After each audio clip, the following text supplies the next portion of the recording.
datang di closing Welcome in the closing plenary virtual learning event, One Decade of Circular Economy, Domestic Biogas Program or BIRU. Allow me from the organizer, Bahasa Global, to give you the guidance on how to use the interpretation.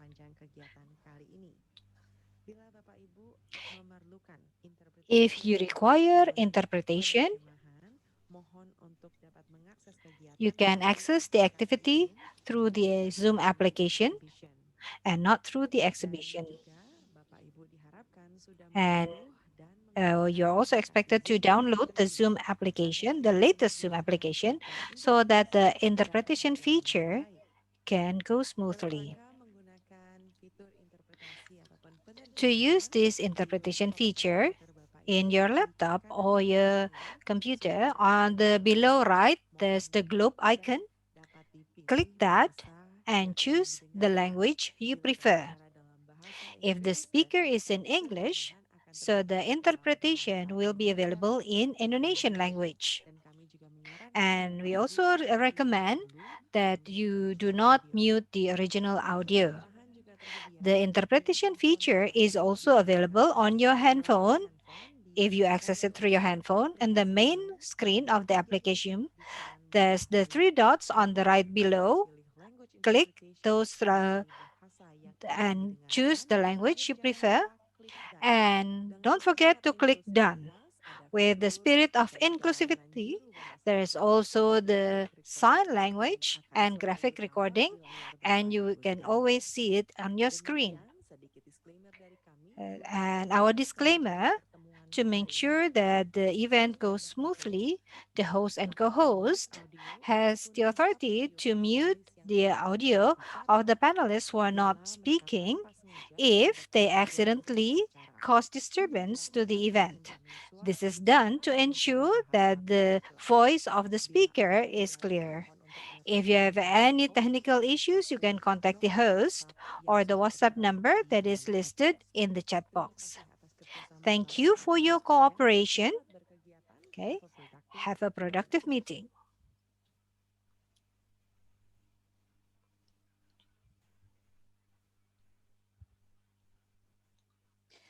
Baik, selamat siang Good Bapak Ibu afternoon, hadirin ladies and sekalian, gentlemen, peserta dari participants webinar of the Satu webinar, Dekade Ekonomi One Sirkular Decade Program of Biogas Rumah Circular Biru Economy atau of the Indonesia program Domestic Domestic Biogas Biogas Program Program. yang dilakukan kerjasama antara Held Kementerian Energi dan collaborating Sumber between Daya the Mineral Ministry of the bekerjasama dengan Energy HIPOS and Mineral dan juga Resources didukung oleh with NDEF, HIFOS, Energizing supported by Development, NDEF serta Rumah Energi. and Senang Rumah sekali Energy. kita bisa bertemu kembali di hari kedua It's ini. good Perkenalkan to saya Prita Laura. Dan be bagaimana together di hari again in kedua the ini second Bapak day. Ibu? Ya, How do saya you harap feel in the second day? Bapak Ibu peserta sudah I hope all of mulai you mencoba masuk ya ke dalam website have dari tried to visit satudekadebiru.com, the karena di dalam website of website itu ada begitu banyak informasi yang satudekadebiru.com tersedia Bapak Ibu because ya, there's dari many mulai information berbagai available booth yang tersedia di from the sana, booth kemudian available juga there, ada and berbagai breakout room yang juga there's a bisa number of Anda breakout rooms saksikan di sana that you juga. can see Dan there. sebagai informasi, And as information, di hari kedua ini in this di second day, breakout room yang pertama in itu the sudah ada breakout room, there's 95 peserta yang ikut. 95 Kemudian participants, ada di breakout room yang kedua and ada in 55 the second peserta. breakout Jadi room, cukup banyak ya. there Ada are sekitar 311 peserta around di hari kedua ini hundreds of yang ikut dalam participants in the breakout second room. day in the Sementara di breakout hari room, pertama while ada in the first day there's 123 peserta. 123 Dan participants. untuk di website And in the satudekadebiru.com website of sejauh ini total ada satudekadebiru.com,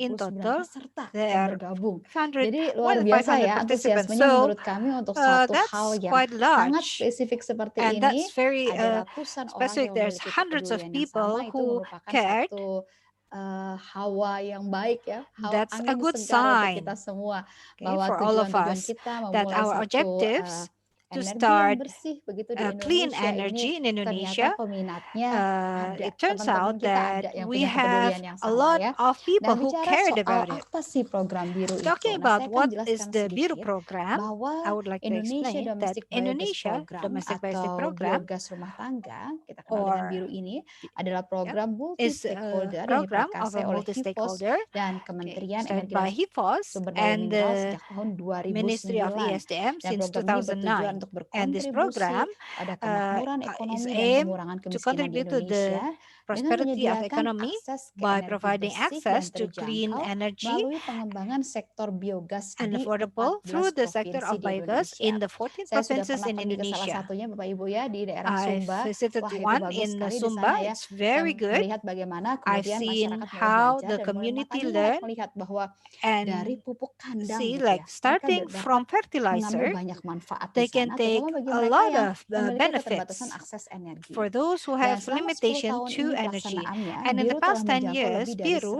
have 119.000 achieved orang more than penerima manfaat 119 dengan people who akses receive the energi benefits bersih, in pupuk access of clean organik dan energy, juga bisnis mikro. fertilizer, Wow, luar biasa and ya. micro business. That's 119.000 amazing. orang. Dan 119 people. event ini juga sekaligus menandai satu dekade implementasi Biru 119,000 people. dan And menandai this pencapaian is also tombstone, milestone, 25.157 the achievement of biodigester. 25,000 of Ini satu hal juga yang biogas. sangat luar biasa dari This pencapaian is 10 tahun also ini dan amazing tentunya for the achievement of upaya-upaya 10 ini years. tidak akan berhenti So sampai these sini. efforts Upaya-upaya will ini not stop masih terus here. dilanjutkan karena Will mimpi yang continue bersama di sini adalah because menuju 1 the juta meeting here biogas is rumah. Nah, towards itu 1 dia yang million akan kita domestic bahas bagaimana ya biogas. caranya untuk So menuju ke how sana. Nanti to kita go akan there is dengarkan what we are going to berbagai discuss diskusi today. yang akan dibawakan oleh para And will be pakarnya nanti, presented by di mana nanti experts. sudah ada moderator kita yang Where we bergabung di have sini. our moderator here Dari hari pertama juga sudah from memandu the first diskusi day. kita. He has Halo, Bang also Fabi been Tumiwa. our moderator, Mr. Fabi Tumiwa.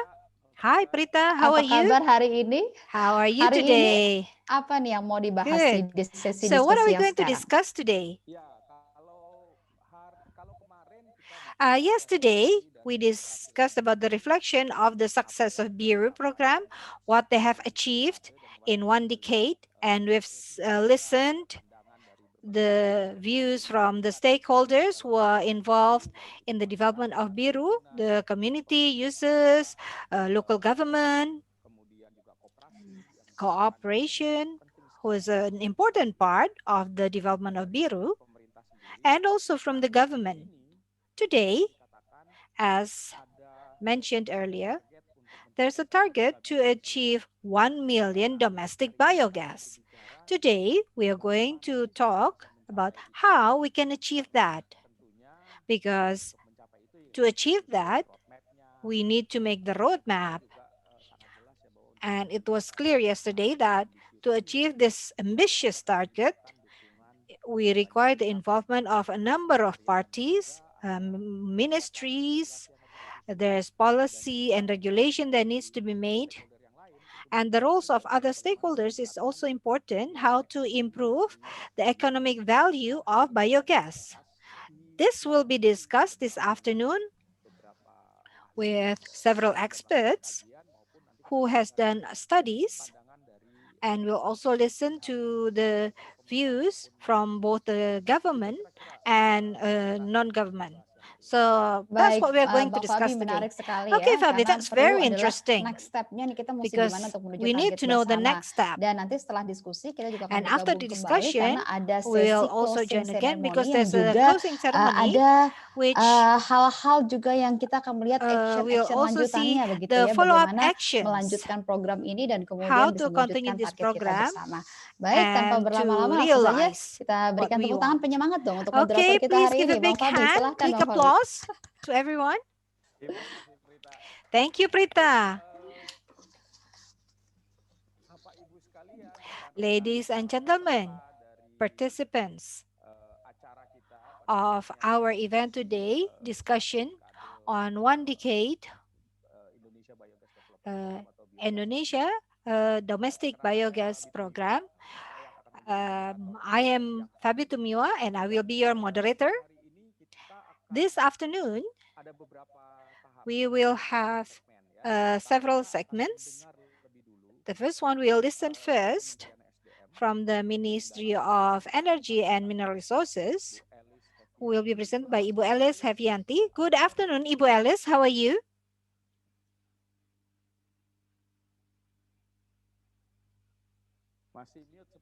You are still muted, Ibu. Oh, okay. I tried to unmute, but it turns out that it has to be from the host. How are you?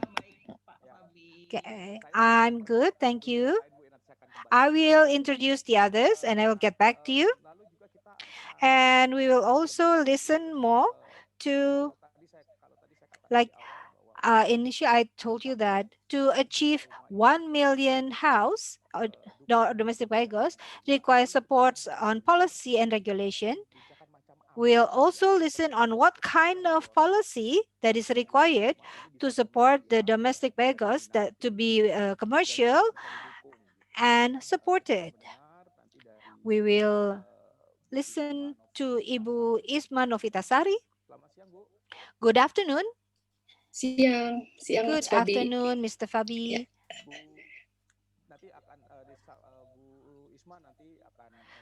Bu Ismail, you will be presenting after Ibu Alice. And we will also listen to the impact of bioslurry. Because I remembered Becca mentioning that to support the interest of the utilization of biogas, so the production of bioslurry has to be improved. Because I understand that the interest of people to the utilization of bioslurry is large. So the business potential of bioslurry, we will listen to Pak Teddy from the consulting. He is joined with us. Good afternoon, Mr. Teddy from Q. I'm sorry, my internet is not that good. My internet connection. Good afternoon. Okay. And then after that, we will also listen to the presentation related to the impact to the environment of the waste, domestic waste from Mr. Santo, Mr. Andre. Good afternoon, Andre. Yeah. Yeah, he's an old friend, but it's been a while that I haven't met him, especially since COVID. Okay, ladies and gentlemen, after these presenters, we will listen to the responders from two sides. The first side, representing the community of the renewable energy, that is Mr. Surya Dharma, head of the renewable energy community, or METI. Good afternoon. Peace be upon us. Thank you, Mr. Fabi. Nice to see you again. Is it frozen? Can you hear me clearly? Test. Can you hear me clearly? Hello, Mr. Surya. My apologies. The connection is not stable on our side. Yeah. Good afternoon. After Mr. Surya, we will also listen to the response from the Ministry of Finance, who will be represented by Mr. Nur Shaifuddin from the head of policy of climate change, multilateral, and fiscal policy. Okay, I don't think he's with us. We hope Mr. Nur can join us before the presentation ended. Okay, we will start with Ibu Alice, who will present about the roadmap to 1 million of domestic biogas. Please, Ibu Alice. 10 minutes. The time is 10 minutes.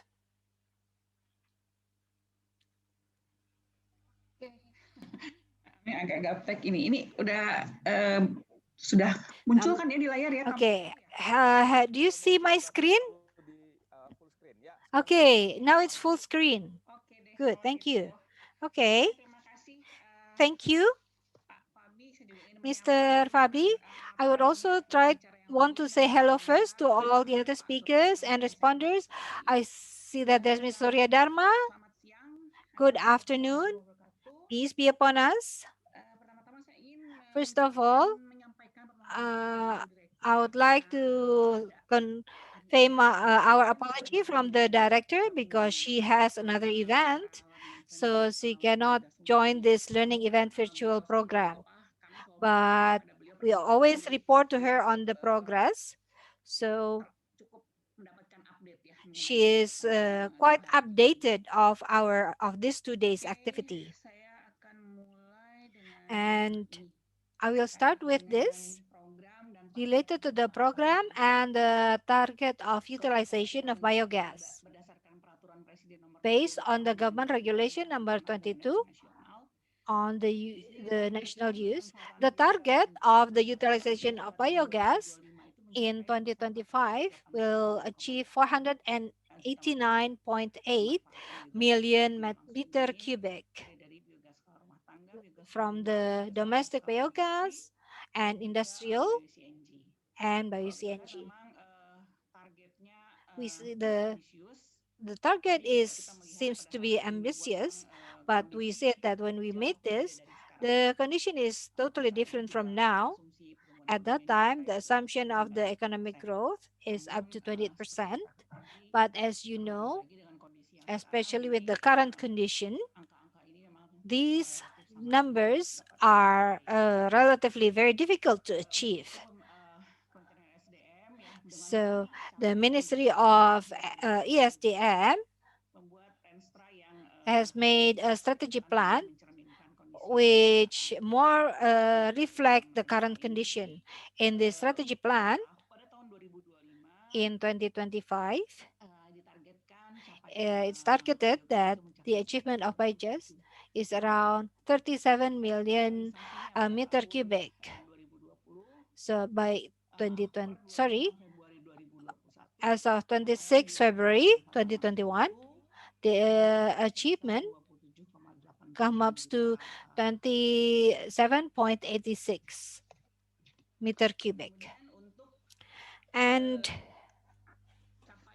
for the achievement of, so up to now, for the domestic biogas has been built around 47,751 units and have generated biogas as much as 75,000 of meter cubic gas per day.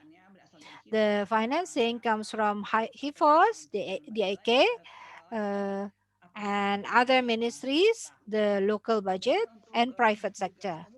And for the communal biogas, since 2015 from 2015 to 2019, the ESDS ministry has built the communal biogas 38 spread in 10 provinces. The detail from 40,000 is from the BIRU program, 14,106 unit, and from the DGM 3,000, and from DAK 13,600 unit, and the local budget and other ministries 8,159 units, and other private sectors 8,708 units.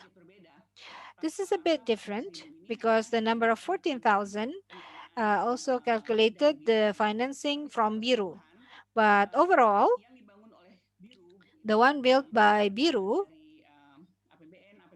coming from the national and local budget, in total achieving 25,000, more than 25,000 units. This is the status in 31st December 2020, with the assumption that all biogas built in a good condition and operating normally. So when we talk about the target to achieve 1 million of biogas, with our current position achieving only 47,000, it seems difficult. But with collaboration of all sectors and a huge commitment and innovative financing, I think we believe we can achieve this target we can achieve this target, even though it's Kemudian not ini sudah easy. ini ya, And this is sudah the tersebar spread biogas of the ada biogas di 31 provinsi. in 31 provinces. Kemudian kalau kita lihat juga ini yang paling If besar itu we ada see the di Jawa largest Timur, is in Nusa East Tenggara Java, Barat, Jogja, NTB, dan Jawa Jogja, Tengah. and Central Jadi kalau kita Java. melihat kembali lagi kita berbicara If yang disampaikan oleh Mbak Sandra we go kalau back to disebut what's dengan mentioned by Ibu Sandra Dekade Biru. about the Nah, ini BIRU dia journal. kalau kita lihat di So peta this is the potensi history in the itu potential potensi map. biogas terbesar berdasarkan The jumlah largest peternak itu ada di potential Jawa of Barat, biogas based Timur, on Jawa the Barat, dan juga di Jawa Tengah. livestock Kurang lebih yes, seperti is ini in Central gambarannya. Java. So this is the spread. Kemudian upaya-upaya untuk This mencapai is the pengembangan efforts biogas to berkelanjutan achieve the development ada of beberapa hal yang sudah sustainable dilakukan biogas.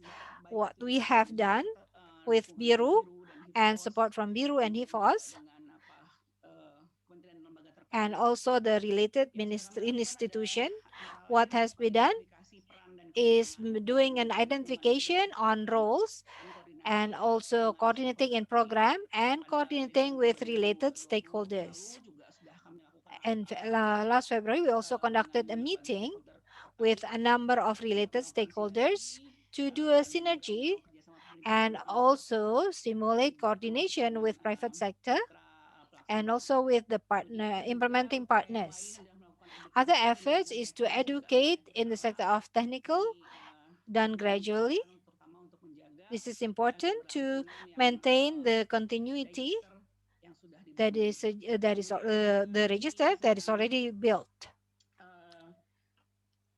kami lakukan bersama dengan We have terkait with melakukan kajian related stakeholders, we also do a study on the financing melalui of the APBN sustainable biogas with the local and juga national berfokus budget. dari program ini We have untuk also proposed this ya, program infrastruktur yang to be dasar included bersama in the dengan DAK juga for the year dilakukan 2022, pembicaraan dengan Kemenq dan KLHK and terkait a discussion done with pembicaraan the melalui Kemenq, Ministry of Finance kemudian juga dengan and Kementerian Ministry of Desa dan Environment PDTT untuk and optimalisasi the dana PDTT desa to optimize the dan juga village Kementerian budget UKM, Bappenas dan and sektor also lainnya. the Dan yang ministries and other kami sectors. lakukan saat ini What we adalah do now menyusun roadmap biogas is making berkelanjutan. the roadmap of the sustainable biogas, Satu upaya ya untuk one of the effort meningkatkan capaian pemanfaatan to biogas achieve termasuk the bagaimana achievement kita of biogas target 1 juta is biogas. how to achieve the target of 1 million Tentu biogas. saja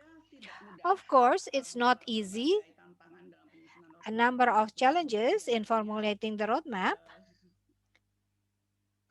koordinasi antar stakeholder. So the coordination among stakeholders.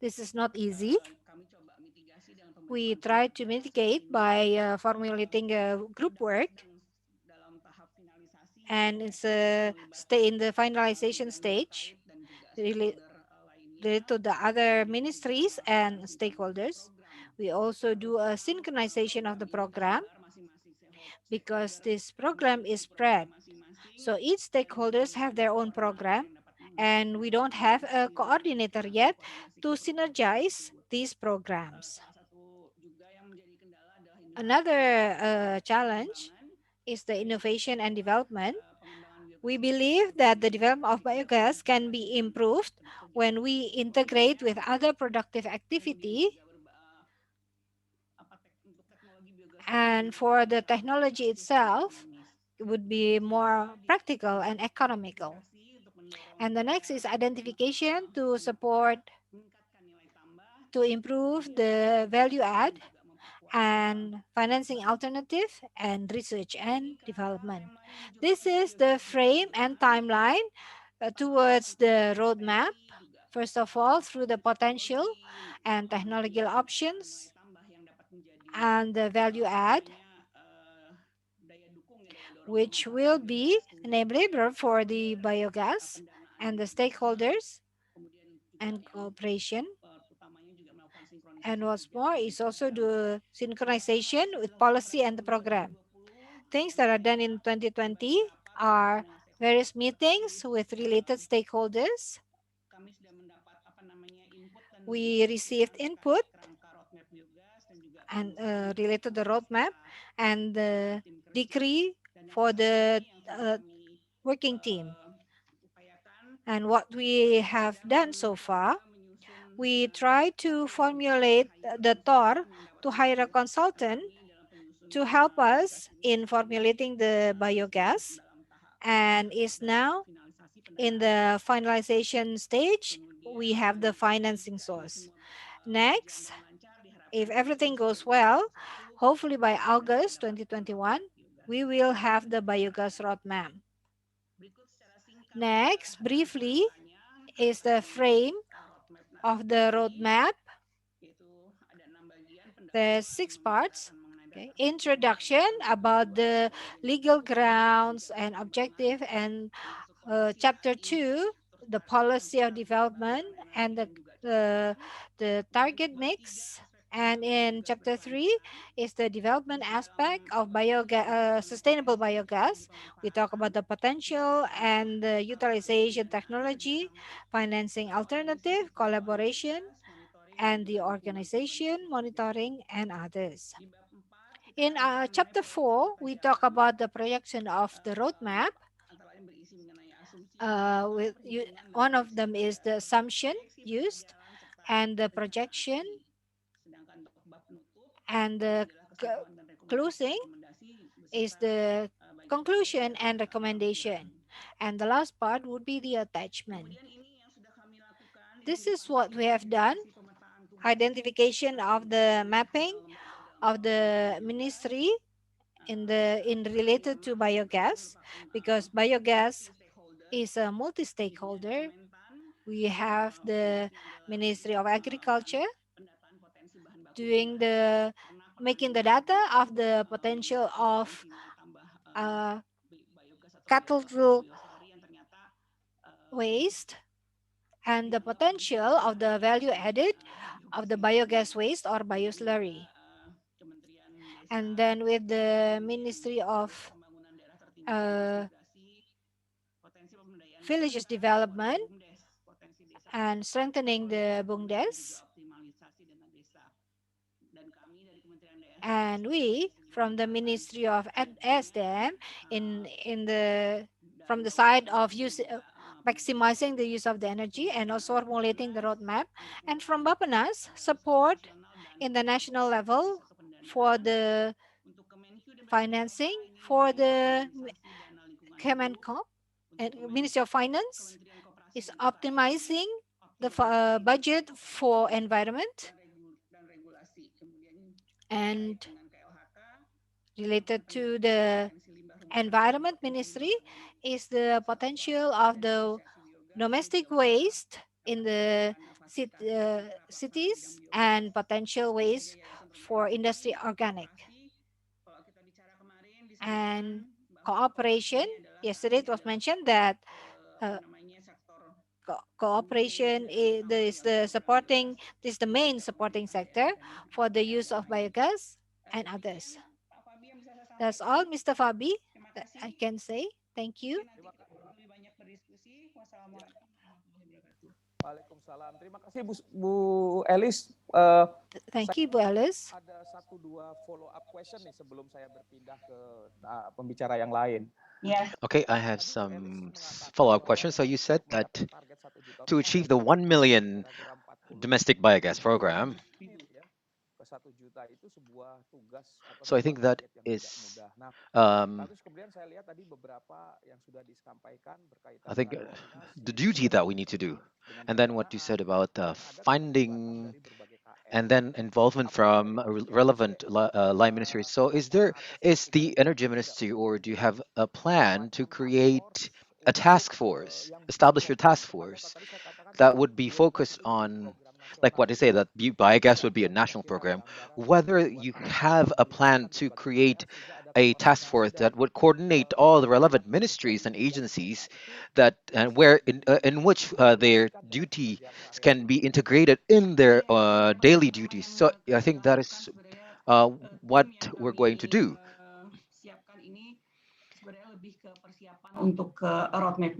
So the team that we've established is more on the formulation for the roadmap, but if in along the way we can we can improve the duty, or we can establish a task force, so why not? But as I mentioned previously, that this is a multi-stakeholders approach, so we can see it from a lot of views. So we can see it from the agricultural side, we can see it from the energy side. So and then so in terms of task force, I think we need to we need to escalate this effort in the relevant coordinating ministry, for example, the coordinating ministry of economics. So because us from energy ministry will focus more on the energy, but in terms of a national task force, I think this is something that we need to discuss further. Oke. Satu lagi Bu Elis, One tadi saya more, dengar Ibu di dalam Ellis. I observed itu that in your identifikasi presentation, pemetaan you tugas dan identified the itu ada roadmap banyak for the tugas yang relevant diputuskan line di ministries' daerah. duties, Sementara especially pemerintah for kita melihat those in banyak the national level. So, program but we also dari pemerintah observe daerah the role of the yang local government, especially in the banyak regency provinsi. Nah, and the province sementara yang saya level. lihat di sini, While, meanwhile, sepertinya from Kementerian what I Dalam Negeri observed, the belum ada Ministry of Home laporan Affairs doesn't have or doesn't put any of the kegiatan involvement of these local di ministries. So daerah. Menurut whether you're going to establish we're going to regulate the role for the regional government, especially for the financing or for the budgeting. Yeah, thank you very much for reminding me, because this is an issue that would be regulated in the national level, and then regional government doesn't have any authority in energy. But meanwhile, we are currently formulating the presidential decree, so I'm not quite updated on this matter. But I can update you. Thank you very much for the I can thank you very much for the inquiry. Yes, yeah. Terima So kasih just this is an input. Okay, Ibu thank you very much, Elis atas Ibu Ellis, for presentasinya. your Nah, kita akan presentation. menuju ke narasumber berikutnya, So we will go to the next yaitu Bu speaker, Ibu Isma Novitasari, yang Isma akan menyampaikan Novitasari, mengenai who will present peta a kebijakan topic about yang the bisa policy mendukung roadmap di ambisi untuk that mencapai will, of satu course, juta biogas. support the Silakan Bu Isma, ambition saya persilahkan towards the 1 15 menit ya. million domestic biogas. Terima kasih Mas Fabi. Okay, thank you very Selamat much, Pak siang, Fabi. Good Ibu dan Bapak sekalian. afternoon, ladies and Assalamualaikum gentlemen. warahmatullahi Assalamualaikum, wabarakatuh. peace be upon us. Oke, nanti yang mau share screen dari Okay, so I believe the panitia atau saya organizer sendiri? will share my screen, or should I do it myself? Oke. Oke, sudah dibantu oleh, terima kasih. Oke, kami dari tim akan Okay, mencoba from mempresentasikan our cuplikan team will atau present cuplikan dari hasil just an paparan overview kami of the mengenai pemetaan presentation kebijakan on the dan yang policy kita anggap roadmap, memang sangat krusial policy sebagai mapping, salah apologies, satu as a jalan untuk crucial mencapai way 1 to juta tadi achieve kalau the kita 1 lihat million target 1 target. juta biogas rumah tangga. Jadi kita menawarkan So, sebagai ekonomi sirkuler sebagai we sebuah entitled as kerangka an alternatif we kebijakan entitled this as a pengembangan circular biogas rumah economy, tangga. as the Next. alternative for the IBDP policy framework.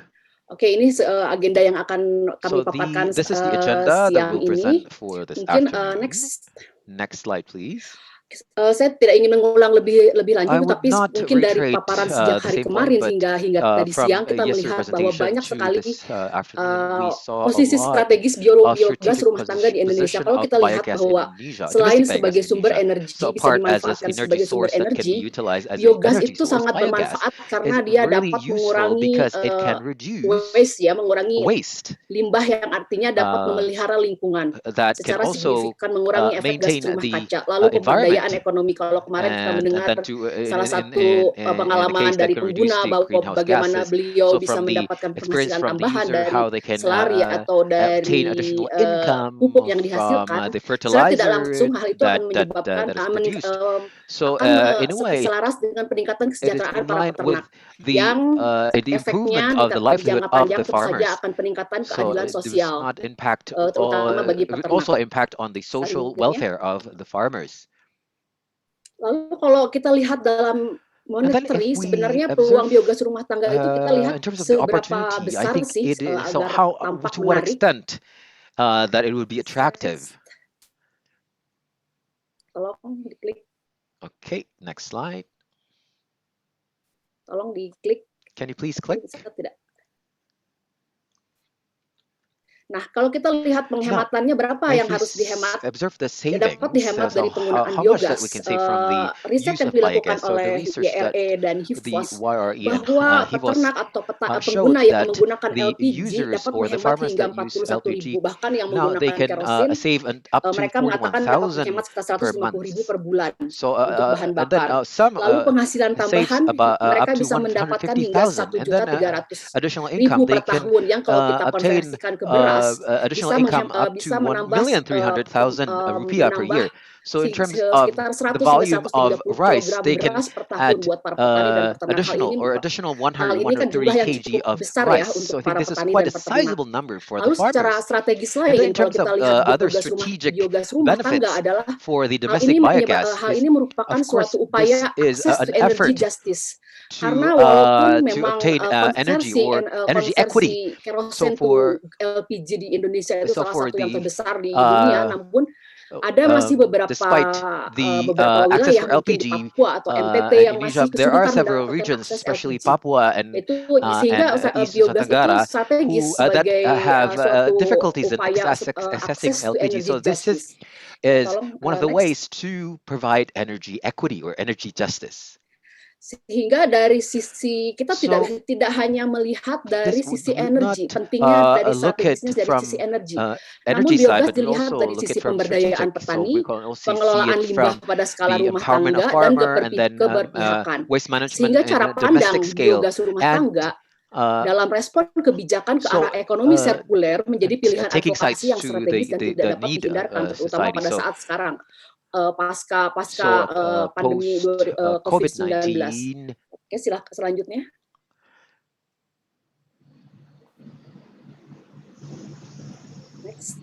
Next slide, please.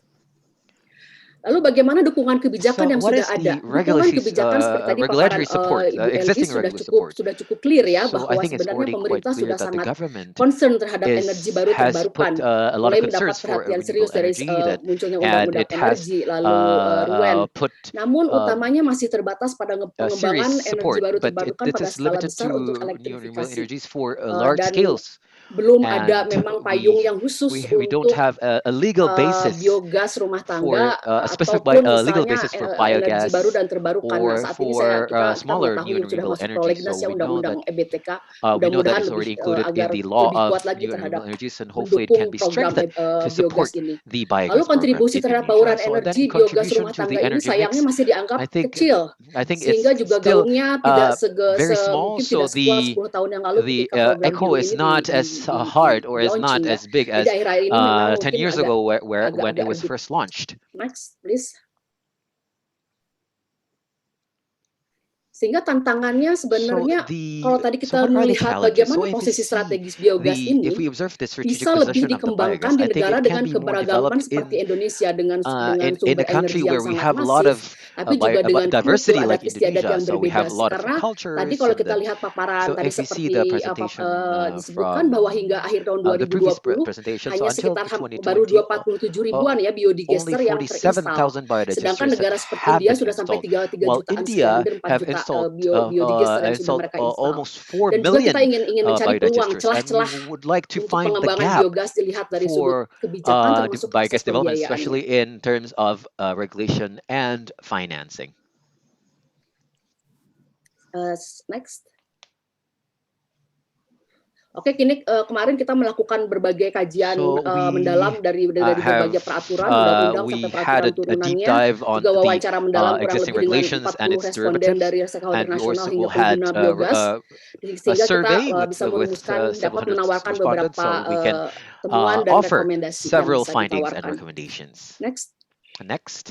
Nah, salah satu temuan So one of the utama findings, one of the key dalam findings kajian kami in adalah our assessment or study, kita melihat bahwa we ekonomi observed sirkuler that sebagai circular lokus kebijakan economy as the biogas rumah policy tangga itu locus sangat penting. Kalau kita melihat for domestic apakah itu biogas ekonomi is sirkuler, of utmost artinya important. If kita we do it in a circular kalau economy, selama that ini ya means setelah revolusi so industri itu after the industrial ekonomi linear, revolution, kita kan so kebanyakan masih linear, ekonomi so linear, artinya kita mostly we are mengambil using mengekstraksi sumber the daya seperti linear energi fosil atau economy batu bara, approach. kita So buat, normally we kita pakai buang. we take Nah, kalau the biogas rumah tangga ini kan fossil fuel and seperti then we kotoran dump it or hewan, lalu dispose it. kita But gunakan, for